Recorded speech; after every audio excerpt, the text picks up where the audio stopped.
ሰላም የዩቲዩብ ቤተሰቦቼ እንኳን ወደ ቻናሌ በሰላም መጣችሁ።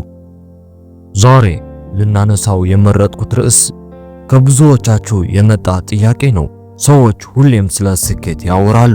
እንዴት ብዙ ገንዘብ ማግኘት እንደሚቻል፣ እንዴት ትልቅ ንግድ መገንባት እንደሚቻል፣ እንዴት ዝነኛ መሆን እንደሚቻል። ብዙ ጊዜ የምናየው ውጤቱን ብቻ ነው። ነገር ግን ከዚህ ከምናየው ትልቅ ህንጻም በስተጀርባስ ምን አለ? የዛሬው ውይይታችን የዛሬውን የዛፉን ፍሬ ሳይሆን ዛፉ ፍሬ እንዲያፈራ ያደረገውን የማይናወጥ ስር የምንመለከትበት ጊዜ ነው። ብዙዎቻችን ስኬትን የምንፈልገው እንደ ዓላማ አድርገን ነው። ነገር ግን እውነተኛ ስኬታማ ሰዎች ስኬትን እንደ ጎን ውጤት ነው የሚያዩት። ስኬታማ መሆን የሚጀመረው ስለ ምን አገኛለሁ ከሚለው ጥያቄ ሳይሆን ስለ ምን አይነት ሰው ልሆን ከሚለው ጥያቄ ነው።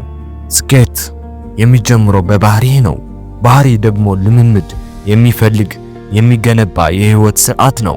ዛሬ የምንመለከታቸው 8 ባህሪያት የውጫዊ ስኬትዎን ምሰሶ የሚሆኑት የውስጣዊ ማንነትዎ መሰረቶች ናቸው። እስቲ አብረን እንመልከት። እነዚህን ባህሪያት ማንነታችንን አድርገን ስንይዛቸው ስኬት የሚመጣ ሳይሆን የሚፈስ ይሆናል። አንደኛ፣ የጠራ ራዕይ እና የማያወላውል ዓላማ። የመጀመሪያውና የመሰረት ድንጋይ የሆነው ባህሪ የጠራ ራዕይ እና ዓላማ ነው። አንድ መርከበኛ ወደብ ለቆ ሲወጣ መዳረሻውን የማያውቅ ከሆነ ማንኛውም ንፋስ ትክክለኛው ንፋስ ነው። በህይወት ውስጥም እንዲሁ ነው። የራሳችንን ግልጽ ዓላማ እና ራዕይ ከሌለን የሌሎች ሰዎች ግቦችና ህልሞች አሳዳጆች ሆነን ልንቀር እንችላለን። የሌላ ሰው የመንገድ ካርታ ይዘን የራሳችንን መዳረሻ ፍለጋ እንዞራለን። ስኬታማ ሰው የነገውን ህይወቱን ዛሬውኑ ያያል።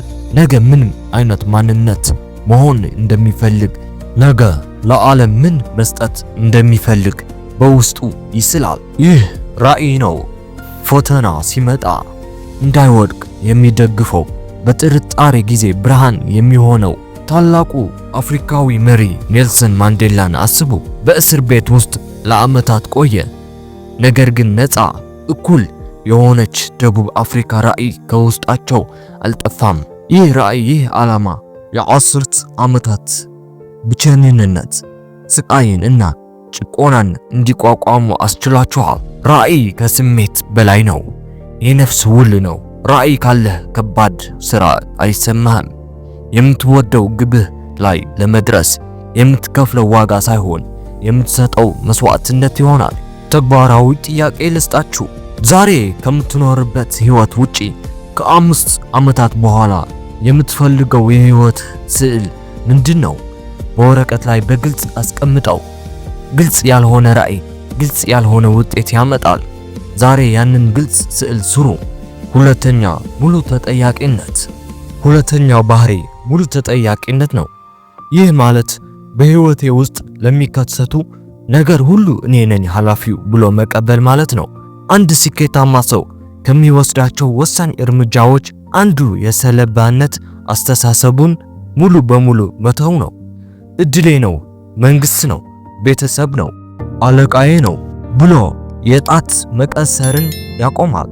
ስኬታማ ሰው የህይወትን መሪ መሽከርከሪያ በእጁ ይይዛል። ይህ ማለት ሁሌም ነገሮች በጥሩ ሁኔታ ይሄዳሉ ማለት አይደለም። ስኬታማ ሰዎች ይወድቃሉ፣ ይሳሳታሉ። ነገር ግን ልዩ የሚያደርጋቸው ነገር ቢኖር ሲወድቁ ወደ ውስጥ ማየታቸው ነው። ምን አበላሸው? ከዚህ ምን ልማር? በሚቀጥለው ጊዜ እንዴት ልለውጥ እችላለሁ ብለው ይጠይቃሉ። ተጠያቂነት የኃይል ምንጭ ነው። ችግሩን መፍታት የምችለው እኔ ብቻ ከሆንኩ እኔ ብቻ ነኝ ነገሮችን መለወጥ የምችለው ብለህ አስብ። ስለ ጄፍ ቤዞስ አስቡ። የአማዞን መጀመሪያ ጉዞ እርምጃ ፈታኝ ነበር። ብዙ ባለሀብቶች በሩን ዘግተውባቸዋል። ነገር ግን ቤዞስ ውድቀቱን በገበያ ላይ ወይም በኢኮኖሚው ላይ አልጣለም። ይልቁንም ደንበኛውን ለማስደሰት ያደረጉት ጥረት በቂ አልነበረም ብሎ ተቀበለ። ይህ ተጠያቂነት ሁልጊዜም ወደ ደንበኛ ትኩረት እንዲመለስ አስችለዋል። ይህም የአማዞን መሰረት ነው። የዛሬውን ሁኔታ የሌሎች ሰዎች ድርጊት ውጤት አድርገህ ካየህ ነገህን የመቀየር አቅሙን እየሰጠሃቸው ነው። እውነተኛው ኃይል የሚመጣው ኃላፊነቱን በሙሉ ስትወስድ ነው። ሶስተኛው ከጥንካሬ በላይ ጽናት። ሶስተኛው ባህሪ ጽናት ወይም ብዙ ጊዜ የምንለው ግሬት ነው። ጥንካሬ ጊዜያዊ ነው። ጽናት ግን የረጅም ጊዜ ስሜት ውድቀትን እንደ መጨረሻ አለማየት ነው። ስኬታማ ሰዎች ከሌሎች የሚለዩበት በችሎታ ሳይሆን በመቆየት ብቃት ነው። ታላቁ የፈጠራ ሰው ቶማስ ኤዲሰን አምፖልን ሲፈጥር 10,000 ጊዜ ወድቀዋል። 10,000 ጊዜ ውድቀት። አብዛኛው ሰው በሶስተኛው ወይም በአራተኛው ጊዜ ተስፋ ይቆርጣል። ኤዲሰን ግን እንዲህ አለ፣ አልወደቅኩም። 10,000 ጊዜ የማይሰሩ መንገዶች ብቻ አገኘሁ። ይህ አስተሳሰብ ወሳኝ ነው። ውድቀትን የመጨረሻ ነጥብ ሳይሆን የመረጃ ምንጭ አድርጎ ያዩታል። ሲሳሳቱ እኔ አልረባም ከማለት ይልቅ ይህ ዘዴ አልሰራም ይላሉ። ጽናት አእምሮ ሲደክም፣ ሰውነት ሲጮህ ይበቃል ሲል፣ አንተ ግን አንድ ተጨማሪ እርምጃ የምትልበት ውስጣዊ እሳት ነው። ይህ ባህሪ የአንድ ጀንበር ውጤት አይደለም። የሚገነባው ትናንሽ ፈተናዎችን በምትቋቋምበት ጊዜ ነው። ዛሬ በአንተ ላይ የሚመጣው ትንሽ ተግዳሮት እንደ ጅም ውሰደው። የጡንቻ ጥንካሬ እንደምትገነባው ሁሉ ጽናትን በችግር መጋፈጥ ትገነባዋለህ። በሙሉ ድምፅህ ለራስህ ንገር፣ አልሰበርም። የማልፍበት እንጂ የማልቆምበት መንገድ የለም። ጽናት የጀመርከውን እንድትጨርስ የሚያስችልህ የአእምሮ ጡንቻ ነው። አራተኛ መማርን መውደድ። አራተኛው የስኬት ባህሪ መማርን መውደድ ነው። በቴክኖሎጂ በኢኮኖሚ እና በማህበራዊ ግንኙነቶች በፍጥነት እየተለወጠ ባለው ዓለም ውስጥ ቋሚ አስተሳሰብ መያዝ ከፊተኛው መሞት ጋር እኩል ነው። ስኬታማ ሰው የእውቀት ወንበር ላይ ተቀምጦ አያውቅም። ሁሌም የእድገት አስተሳሰብ አለው። ራሱን ሁሉንም ነገር አውቃለሁ ብሎ የሚቆጥር ሰው አዲስ መረጃ ለመቀበል ዝግ ነው። ስኬታማ ሰው ግን ገና ብዙ ይቀረኛል በሚል ትህትና በየዕለቱ ለማደግ ይጥራል።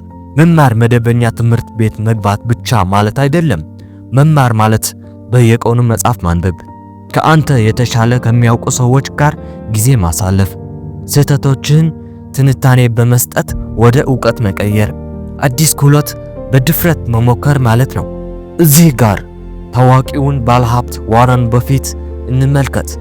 በዕድሜያቸው ከ90 ዓመት በላይ ቢሆንም አሁንም የዕለቱን ትልቁን ክፍል የሚያሳልፉት በማንበብ ነው። ለምን? ምክንያቱም ገበያ እየተቀያየረ ነው። ዕውቀት ኃይል ነው። ነገር ግን ይህ ኃይል የሚሰራው ዕውቀቱን በማሳደስ እና በመተግበር ላይ ነው። ስለዚህ ዛሬ ምን አዲስ ነገር ተማርክ? ዛሬ ባነበብከው አንድ ገጽ ትናንት ከነበርክበት የተሻለ ማንነት መሆን ትችላለህ። ራስህን በዕውቀት አዲሱን። አምስተኛ በሰዎች ላይ ማተኮር እና ዋጋ መስጠት። አምስተኛው እጅግ አስፈላጊ ባህሪ በሰዎች ላይ ማተኮር እና አገልግሎት መስጠት ነው። ብዙ ሰዎች ስኬትን የሚለኩት በራሳቸው ሂሳብ ውስጥ ባለው ገንዘብ መጠን ነው። እውነተኛ ስኬታማ ሰዎች ግን ስኬትን የሚለኩት በሰጡት ዋጋ እና በፈጠሩት ተጽዕኖ ነው። የስኬት ሕግ ይኸው ነው። የገንዘብ ጥቅማችን ስንት ሰዎች ማገልገል እንደቻልን እና ለችግራቸው ምን ያህል መፍትሄ እንደሰጠን ቀጥተኛው ውጤት ነው። ማንም ሰው የሌሎችን ሕይወት የተሻለ ሳያደርግ በረጅም ጊዜ ስኬታማ መሆን አይችልም። አንድ ታሪክ ላስታውሰ። በ1970ዎቹ አንዲት ወጣት ኦፕራ ዊንፍሬ የተባለች ጋዜጠኛ ነበረች። የሥራ ባልደረቦቿ ስለ ዜና እና ስለ ፖለቲካ ሲያወሩ፣ እሷ ግን ሁሌም የምትፈልገው ሰዎችን የሚሰማቸው የሚያነቃቃቸው ነገር ነው። ለሰዎች ትኩረት ሰጠች። ለግል ሕይወታቸው፣ ለስሜታቸው። የእርሷን ትርኢት ስትጀምር ዋና ትኩረቷ የሰዎች ስቃይ ማጋራት እና ለችግሮቻቸው መፍትሄ መስጠት ነበር። ውጤቱስ? በዓለም ላይ ካሉት ከፍተኛ ተጽዕኖ ፈጣሪ ሰዎች አንዷ ሆነች። ለምን? ምክንያቱም የሰዎችን ፍላጎት ከእርሷ ፍላጎት በላይ አስቀመጠች። ስለዚህ ዛሬ ንግድ ለመጀመር እያሰብክ ከሆነ ወይም በስራ ቦታ እድገት ከፈለክ እንዲህ ብለህ ጠይቅ። የምሰጠው አገልግሎት ወይም ምርት የሌላውን ሰው ሕይወት በምን ያህል ደረጃ የተሻለ ያደርገዋል? ከመቀበልህ በፊት ስጥ።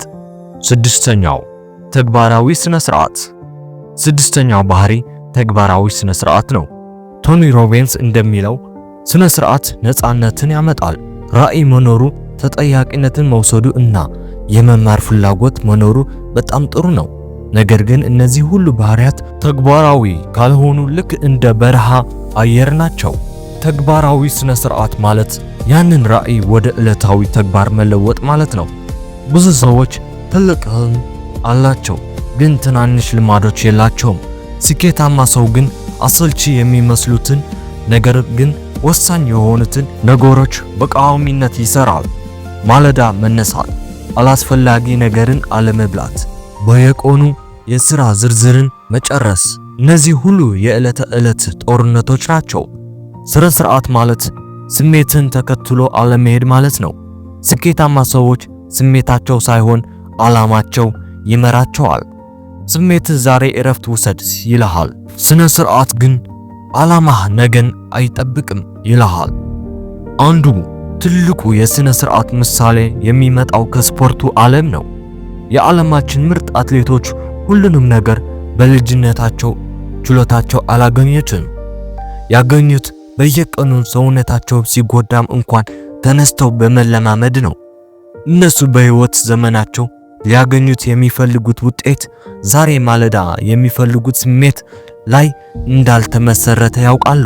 ተግባራዊ ስነ ስርዓት ትላልቅ ግቦችን በትናንሽ በየዕለቱ የሚሰሩ ልምምዶች መከፋፈል ነው። ዛሬ ምን እሰራለሁ? ለራስህ ጠይቀው። ሰባተኛ የስሜት ብልህነት። ሰባተኛው ባህሪ የስሜት ብልህነት ነው። ይህ ማለት ስሜትን መረዳት፣ ማስተዳደር እና የሌሎችን ስሜት መረዳት ማለት ነው። ብዙ ሰዎች በቴክኒካዊ ዕውቀታቸው ማለትም IQ ምክንያት ስኬታማ መሆን ይጀምራሉ። ነገር ግን በስሜት ብልህነት እጥረት ማለትም EQ ምክንያት ይወድቃሉ። አንድ መሪ ወይም የንግድ ባለቤት ስሜቱን መቆጣጠር ሲያቅተው በጭንቀት ወይም በቁጣ ሲመራ ቡድኑን እና ግንኙነቱን ያበላሻል። ስኬታማ ሰዎች የህይወት ፈተና ሲያጋጥማቸው ማቆም የሚባል አዝራር አላቸው። አንድ ሰው በስብሰባ ላይ ሲያበሳጫችሁ እና ወይም አንድ ፕሮጀክት ሲበላሽ ከመናገራችሁ ወይም ከመወሰናችሁ በፊት ለጥቂት ሰከንዶች ቆም ይላሉ። ይህች አጭር ጊዜ ከስሜት ምላሽ ወደ በሳል ምላሽ ለማሸጋገር የሚያስችለው ወርቃማ ቅጽበት ናት። ስሜታዊ ብልህነት ራስን ማወቅን ይፈልጋል። አሁን ምን ይሰማኛል? ለምን እንዲህ ይሰማኛል? ይህ ስሜት አሁን ጥሩ ውሳኔ እንዳደርግ ይረዳኛል ወይስ ይጎዳኛል ብሎ መጠየቅ። ታላቁ የአክሲዮን ገበያ ሁኔታ ተመልከት። ብዙ ባለሀብቶች የሚወድቁት ገበያው ሲወርድ በፍርሃት ስለሚሸጡ ወይም ሲነሳ በስግብግብነት ስለሚገዙ ነው። ስሜታቸው ወሰናቸው። ስኬታማ ባለሀብቶች ግን በፍርሃትና ስግብግብነት ጫጫታ መካከል በመረጃ እና በስርዓት ይመራሉ። የስሜት ብልህነት የራስህ አለቃ መሆን ነው። ስሜትን መቆጣጠር ስትችል ድርጊትህን መቆጣጠር ትችላለህ። ስምንተኛ ምስጋና እና የአብዛኝነት አስተሳሰብ።